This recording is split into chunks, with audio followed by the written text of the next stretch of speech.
teman-teman, perkenalkan aku Nasya dan aku dari Hubungan Internasional 2024. Nah, kira-kira kalian pernah penasaran gak sih gimana cara kita menggunakan ChatGPT untuk mendeskripsikan lebih lanjut terkait kasus-kasus global yang terjadi dan membuat kita paham, bukan sekedar tahu dari kata-kata robot doang.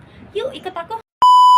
Nah teman-teman, sebelum lebih lanjut, kita harus tahu dulu nih, dalam penggunaan AI, kita membutuhkan yang namanya prompt AI.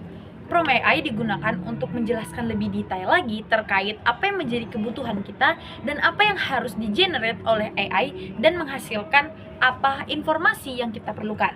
Maka dari itu, mari ikutin aku untuk membuat prompt AI yang bisa mendeskripsikan mengenai krisis pengungsi Rohingya di Asia Tenggara dengan menggunakan bahasa yang mampu dimengerti oleh bagaimana kalau anak muda saja.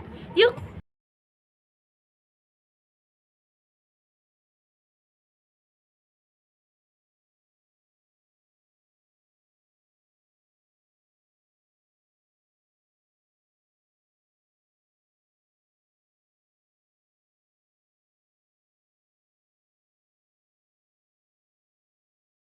Nah teman-teman, kalau kita lihat dari generate dan hasilnya tadi, terlihat bahwa penjelasan dari prompt AI kita masih kurang cocok untuk mendeskripsikan hasil yang kita mau. Karena seperti yang kita lihat, kita masih terlalu awam deskripsinya kepada orang-orang yang belum mengerti tentang politik. Lalu, bagaimana kalau kita ubah dengan menambahkan sedikit detail dan menjelaskan lebih dalam lagi terkait prompt AI kita? Yuk.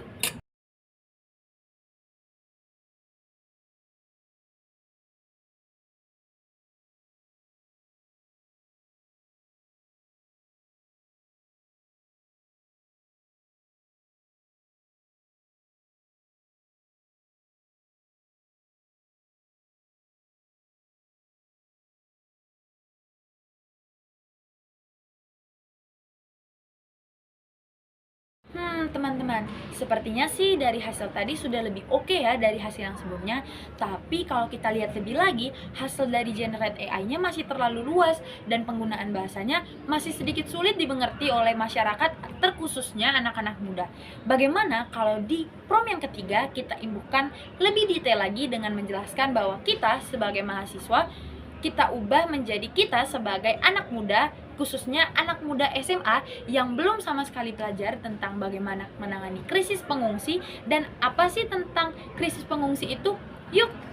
Nah, teman-teman, di sini aku sudah buat prompt AI-nya yang lebih detail menggambarkan aku sebagai anak SMA kelas 1 yang benar-benar belum paham nih tentang krisis politik ataupun kejadian politik. Nah, kalian bisa lihat sendiri hasil dari generate AI-nya lebih detail dan penggunaan kata-katanya pun lebih mudah dipahami oleh anak-anak muda, khususnya bagi teman-teman yang memang belum tahu nih tentang kejadian-kejadian politik di dunia ini sedang lagi apa sih. Wah teman-teman, ternyata hasilnya jauh lebih baik ya jika kita mendetailkan lebih lagi terkait prompt AI kita. Nah teman-teman, kalau teman-teman lihat dari hasilnya, ternyata prompt AI bisa kita kendalikan dan kita bisa imbuhkan lebih banyak informasi sehingga menghasilkan lebih detail lagi hasil dari yang kita perlukan.